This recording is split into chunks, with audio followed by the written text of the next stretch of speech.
السلام علیکم ورحمۃ اللہ وبرکاتہ۔ کتاب تاریخ اسلام سے ہم صلیبی جنگوں کے بارے میں حالات پڑھ رہے ہیں کہ صلیبی جنگیں کیا تھیں، کس طرح شروع ہوئیں۔ پچھلی قسط میں ہم نے پڑھا۔ آج اس میں ہونے والے کچھ واقعات کی تفصیل ہم پڑھیں گے۔ سماعت فرمائیے۔ واقعات۔ پہلے صلیبی جنگ فلسطین پر فوج کشی کے خیال نے عیسائیوں کے دلوں میں بے انتہا جوش پیدا کر دیا تھا۔ جنت کے علاوہ ہر شخص کو اس مال و دولت کے حصول کا کوئی نہ کوئی ذریعہ نظر آتا تھا۔ اس میں مال و دولت کے حصول کا کوئی نہ کوئی ذریعہ نظر آتا تھا۔ کاشتکار جو غلاموں کی زندگی بسر کر رہے تھے، خاندانوں کی چھوٹی اولاد جو وراثت سے محروم تھی، وہ امراء جنہیں آبائی جاگیر کا کم حصہ ملا تھا، وہ راہب جو خانقاہی زندگی کی سختیوں سے تنگ آ چکے تھے، اس مہم کے خیالی پلاؤ پکاتے ہوئے اس فوج میں شریک ہو گئے۔ یہ تو پچھلے ہم نے قسط میں پڑھا تھا کہ کس طرح پادریوں نے لوگوں کو ابھارا تھا، عام لوگوں کو اکسایا تھا کہ وہ اس جنگ میں حصہ لیں، بڑھ چڑھ کر حصہ لیں، اس سے ان کو دنیاوی فائدے بھی ملیں گے اور جنت کی بھی ضمانت انہوں نے دی تھی ان کو کہ جو بھی جنگ میں حصہ لے گا اس کو جنت دلوائی جائے گی۔ تو عام لوگ ان باتوں میں آ گئے اور بڑھ چڑھ کر انہوں نے بڑے جوش کے ساتھ اس کو اپنی مذہبی جنگ یعنی ہولی وار سمجھ کے اس میں حصہ لیا۔ الغرض اس طرح 13 لاکھ کی فوج جمع ہو گئی۔ 13 لاکھ کی فوج جمع ہو گئی۔ عام لوگ تھے اس میں، ظاہر ہے ہر طبقے کے لوگ تھے اور زیادہ تر غریب اور محروم لوگ تھے جنہوں نے سوچا کہ بڑا اچھا موقع ہے، اس سے فائدہ اٹھانا چاہیے، بہت کچھ ملے گا ہم کو۔ تو اس طرح تھوڑے تھوڑے کر کے 13 لاکھ کی فوج جمع ہو گئی۔ ان میں سب سے بڑے گروہ کا سردار خود راہب پیٹر تھا۔ پیٹر ان کا پادری تھا اور وہ اس کو لیڈ کر رہا تھا، اس فوج کو۔ فوج کیا، اس میں عام لوگ زیادہ تھے، فوجی کم تھے۔ یہ فوج اپنی منزل مقصود کی طرف بڑھی، یعنی فلسطین کی طرف بڑھی کہ یہ مسلمانوں سے چھڑا لیں گے اور قبضہ کر لیں گے۔ راستے میں غارت گری اور تباہی مچاتی ہوئی خود آپس میں لڑتی بھیڑتی، آپس میں بھی ان کی لڑائیاں ہوتی رہیں راستہ بھر۔ لمبا راستہ تھا، پورے یورپ سے جمع ہو کے وہ ان کو فلسطین پہنچنا تھا۔ تو راستے میں آپس میں لڑائیاں بھی ہوئیں، قحط اور بیماری کا شکار بھی ہوئی۔ جب فلسطین پہنچے تو ان کی کل تعداد 20,000 رہ گئی تھی۔ یعنی اندازہ لگائیں کہ کہاں 13 لاکھ نکلے، جمع ہوئے، اور پھر وہ فلسطین پہنچتے پہنچتے صرف 20,000 رہ گئے۔ بیت المقدس اس وقت مصر کے فاطمی خلیفہ المستنصر کے قبضے میں تھا، جو اس نے ترکمانوں سے لے لیا تھا۔ پہلے ترکمان ہی مسلمان جو تھے انہوں نے اس پہ حکومت کی، اس کے بعد پھر یہ مصری فاطمین انہوں نے ان سے لے لیا اور اب ان کی حکومت تھی اس دور میں جبکہ اس پر حملہ ہونے جا رہا تھا فلسطین پر۔ مصری خلیفہ یا کسی اور مسلمان حکمران میں اتنی طاقت نہ تھی کہ وہ اس بلائے عظیم کو مقابلہ کر سکتا، لیکن ان میں اتنا دم خم نہیں تھا، قوت ان کی نہیں تھی کہ وہ اس عظیم سیلاب کو روک سکتی۔ نتیجہ یہ ہوا کہ ان صلیبی فوجوں نے ساحلی علاقوں میں قتل و غارت کا بازار گرم کر دیا اور بالآخر 15 جون 1095 بمطابق 488 ہجری کو عیسائیوں نے بیت المقدس فتح کر لیا۔ یعنی آخر کار وہ بیت المقدس میں گھس گئے اور اس کو فتح کر لیا انہوں نے۔ ظاہر ہے مسلمان اس کے لیے پوری طرح تیار نہیں تھے، آپس میں اتحاد اتفاق نہیں تھا، کوئی پلاننگ نہیں تھی، اور جب اتنا بڑا ہجوم آ گیا حملہ کرنے کے لیے تو پھر وہ مقابلہ نہیں کر سکے، اور مسلمان بچوں، عورتوں، بوڑھوں اور کمزوروں کو نہایت بے دردی سے قتل کیا گیا۔ تو یہ جو لوگ تھے جنہوں نے حملہ کیا، اس میں عام لوگ، جاہل لوگ، ہر طرح کے لوگ، مجرم، سبھی طرح کے لوگ شامل تھے. انہوں نے آ کے پھر وہ بربادی اور غارت گری مچائی فلسطین میں کہ بیان سے باہر ہے. اس لیے اس قتل عام میں بیت المقدس کے یہودی اور غیر مقلد عیسائی بھی نہ بچے. اچھا، مزے کی بات یہ کہ وہ یہودی کو یعنی ہر بغیر کچھ سوچے سمجھے انہوں نے مارا ماری، قتل و غارت شروع کر دی. اس میں یہودی مارے گئے اور کچھ عیسائی بھی مارے گئے. اس شہر کے 60,000 افراد پر مشتمل آبادی تہہ کر دی گئی. اس وقت فلسطین کی آبادی 60,000 کی تھی، وہ پوری آبادی تہہ کر دی گئی. صلیبیوں نے یہ فتح اپنے 13 لاکھ افراد کی قربانی دے کر حاصل کی. اور ظاہر صلیبیوں کا جیسے بیان کیا گیا کہ 13 لاکھ نکلے تھے اور 20,000 پہنچ پائے، راستے میں سب انتقال کر کے مر گئے اور بیمار ہو گئے، لڑ جھگڑ کے بیماریوں سے سفر کی صعوبتیں برداشت نہیں کر سکے. تو اس طرح یعنی مجموعی طور پر عیسائیوں کا 13 لاکھ کا یعنی کہہ سکتے ہیں کہ نقصان ہو گیا، کیونکہ وہ بھی تھوڑے سے آخر میں جو بچے تھے باقی. اس شہر کے 60,000 افراد مشترک پر آبادی تہہ کر دی گئی. صلیبیوں نے یہ فتح اپنے 13 لاکھ افراد کی قربانی دے کر حاصل کی. اس فتح کے بعد بیت المقدس کا بادشاہ گاڈ فرائی بنایا گیا. گاڈ فرائی یہ ایک عیسائی تھا، جس کو یہ بھی غالباً فادر ہی تھا ان کا، پریسٹ تھا. اس کو پہلا فرما بارا حکمران بنایا گیا، بادشاہ بنایا گیا. یہ بڑا بہادر تھا لیکن انتظامی صلاحیتوں میں کوڑا تھا. وہ بہت جلد ہی مر گیا. اس کے بعد اس کا جانشین بدوائن بھی ایسا ہی نکلا. یعنی گاڈ فرائی کے بعد اس کا جانشین بدوائن ہوا، یہ بھی کوئی پادری ہوگا. تو یہ بھی نالائق تھا، ان میں حکومت کی صلاحیت نہیں تھی ان میں. صلیبیوں نے شام اور فلسطین کے اکثر علاقے اپنے قبضے میں کر لیے. 1119 میں جب بدوائن مرا ہے، اس وقت تک یہ علاقہ برباد و بے چراغ ہو گیا تھا.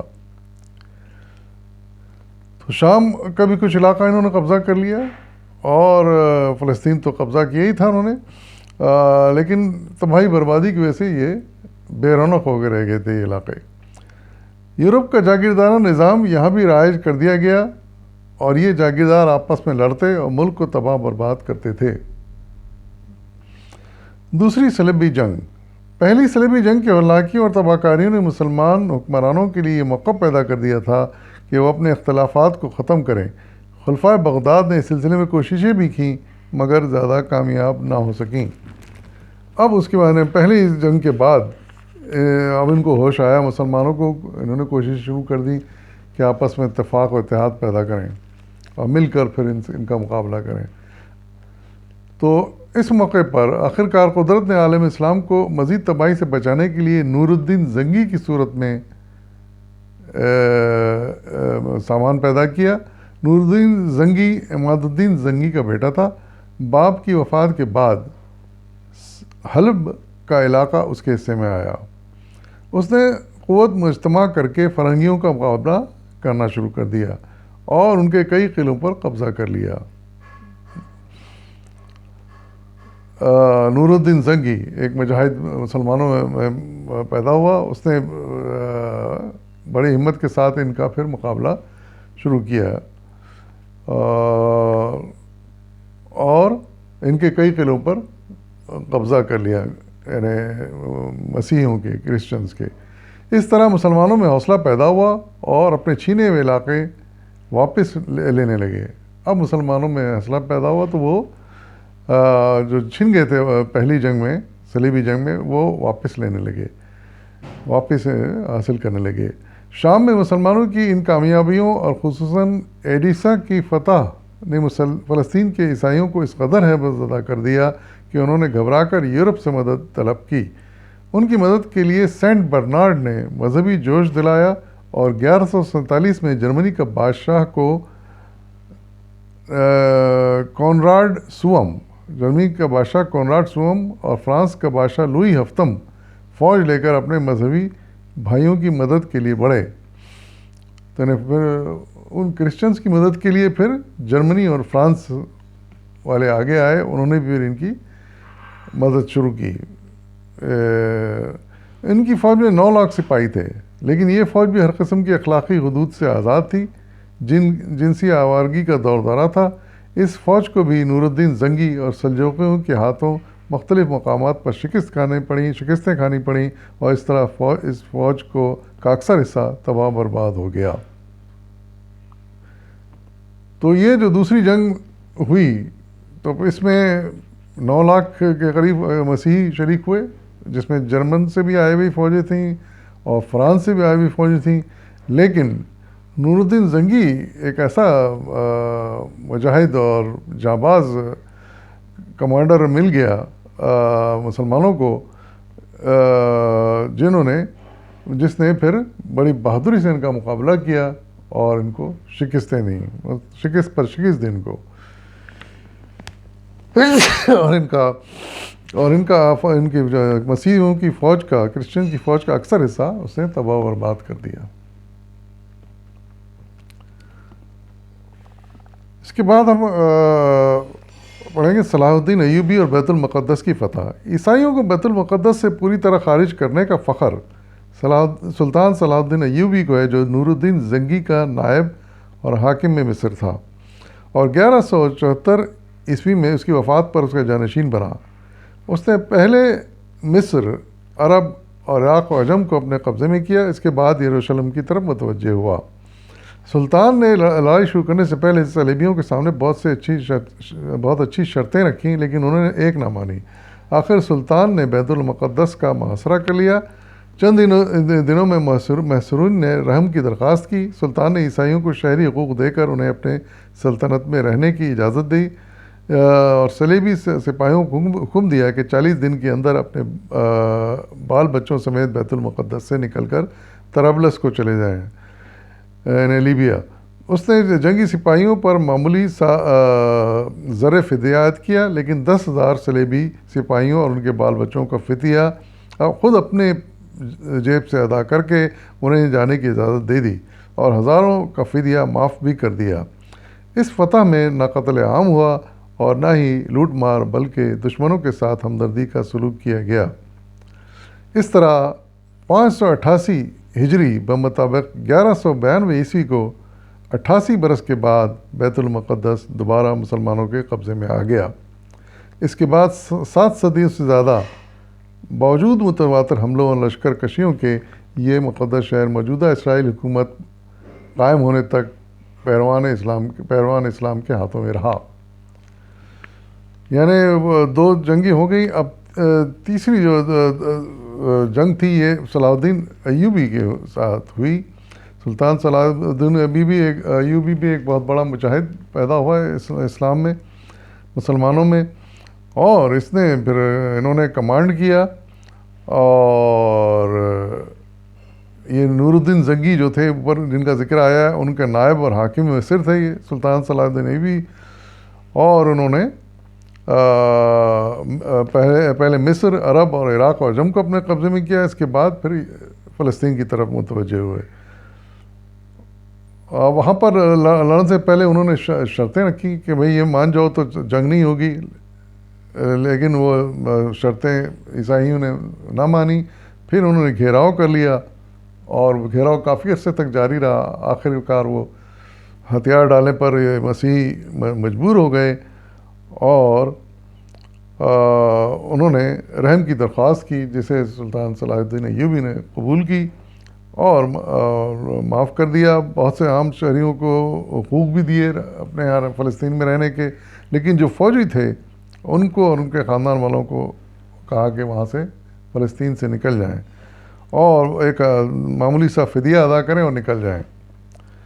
اور وہ اس میں بھی کافی فدیے کا کافی رقم سلطان صلاح الدین ایوبی نے خود اپنی طرف سے ادا کی، اور باقی کو بہتوں کو معاف بھی کر دیا، اور بغیر کسی لوٹ مار، جنگ و قتل و غارت کے وہ مسلمانوں کے ہاتھ میں دوبارہ فلسطین آ گیا۔ اور پھر یہ 88 برس کے بعد یہ دوبارہ مسلمان داخل ہوئے تھے، اور مسلمانوں کو یہ فتح حاصل ہوئی تھی۔ مزید حالات انشاءاللہ آئندہ بیان ہوں گے۔ فی امان اللہ۔